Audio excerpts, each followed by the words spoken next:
Di dalam Sahih Bukhari, di awal-awal kitab, di situ ada hadis yang menjelaskan bahwa Rasulullah SAW pernah tulis surat buat Raja Kaisar Romawi, Hirgal. Pada tahun ke-7 setelah Sulhul Hudaybiyah, udah genjatan senjata sama orang kafir Quraisy, udah kelar nih urusan, udah gak bakal perang 10 tahun nih genjatan senjata. Rasulullah masuk tahapan baru, kirim surat ke raja-raja di Mesir, dikirim, termasuk juga di Kaisar Romawi. Kaisar Romawi dikirimin surat sama Nabi Muhammad SAW. Kaisar nih, negara adidaya superpower pada saat itu, kekuasaannya hampir separuh dunia pada saat itu. Dikirimin surat sama Rasulullah SAW. Min Muhammad Rasulullah ila Kaisar ila Hirgar azimir Rum. Salamun ala man ittaba'al huda, sampai akhir surat. Disuruh satu orang sama Nabi Muhammad SAW kirim, ya, namanya Dihyah Al-Kalbi, seorang sahabat Nabi yang bernama Dihyah bin Khalifah Al-Kalbi. Diutus sama Nabi Muhammad, bawa surat, ente pergi ke Raja Romawi, sampaikan surat ana ini. Sampailah beliau ke Kaisar Romawi, dikasih itu surat, dibuka itu surat sama dia. Begitu dia buka, dia kaget sama nih surat. Ada kertekan di hatinya. Jangan-jangan ini dia orangnya, Nabi akhir zaman yang udah Allah janji ini dalam kitab Samawi. Jangan-jangan ini dia orangnya, begitu. Buat mastiin ini Raja Romawi, panggil satu utusan. Kamu pergi ke Ilya, ke satu daerah, ke daerah Syam sana, cari di sana orang Arab yang datang dari kota Mekkah.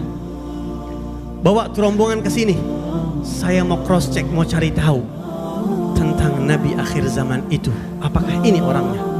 Subhanallah, Allah punya aturan luar biasa. Pergilah utusan raja ini ke Syam. Pas banget di Syam ketemu dengan Abu Sufyan dan rombongannya. Dipanggil, Tuan, Anda dipanggil oleh Tuan Raja untuk datang. Dibawa Abu Sufyan sama rombongannya, dibawa ke istana. Ini kata Abu Sufyan, tumben-tumbenan ini Raja Romawi ada apaan ya? Sejak bujuk kita kagak pernah dipanggil sama dia. Baru kali ini dipanggil. Akhirnya didudukin. Ini Raja Romawi pintar. Akhirnya Raja Romawi nanya, saya mau tanya, siapa di antara kalian yang paling dekat nasabnya sama Muhammad? Yang paling dekat hubungan darahnya sama Muhammad?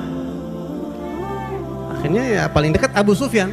Selain mertua, juga nasabnya ketemu di Abdi Manaf, Abdi Manaf bin Qusay. Akhirnya kata Raja Romawi, ta'al ente duduk di depan, rombongan yang lain di belakang. Ente semuanya rombongan yang lain di belakang. Ana mau tanya dia, mau interogasi dia nih Abu Sufyan.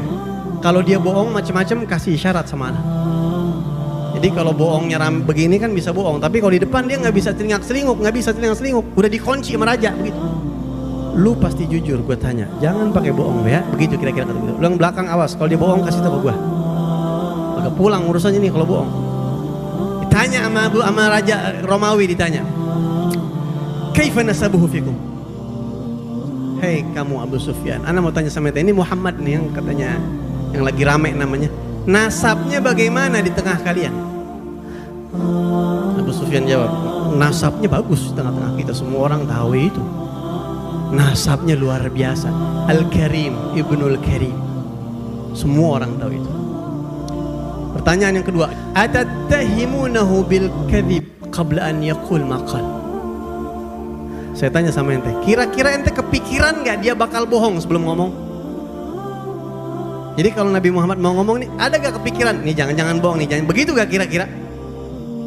Kata Abu Sufyan, ma jarrabna alaihi kadhiba. Kita nggak pernah sama sekali nguji dia bohong, nggak pernah, sama sekali nggak pernah bohong. Ditanya lagi, apakah nenek moyangnya, bapaknya ada yang raja? Raja penguasa? Nggak ada yang raja. Ditanya lagi, yang ikut nambah banyak apa nambah dikit?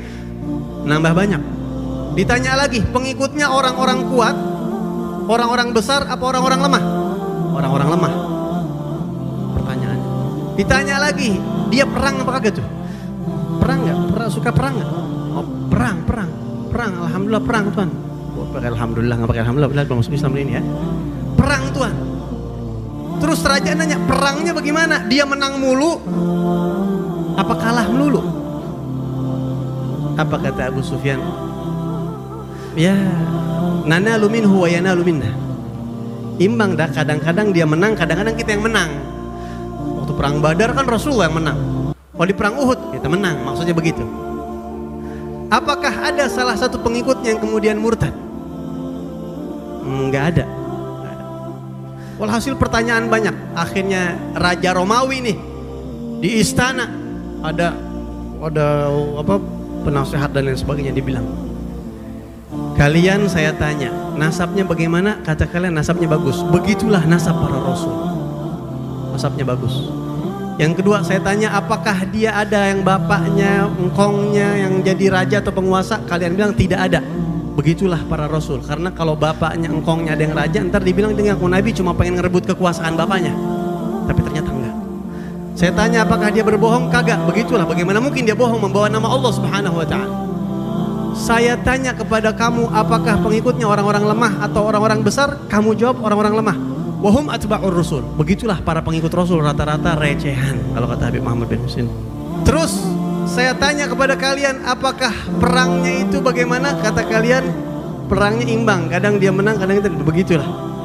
Semua tanda-tanda yang kamu sebutkan ini persis, nggak ada yang lewat sedikit pun. Ini tanda Nabi akhir zaman. Apa kata beliau?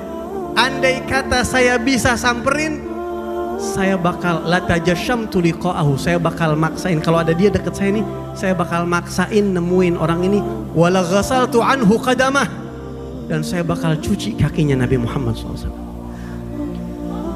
Ini Raja Romawi yang kekuasaannya separuh dunia ngomong di depan musuhnya Rasulullah SAW. Ini persis, ini Nabi akhir zaman, katanya. Apa yang kita mau ambil di sini pelajaran para hadirin sekalian?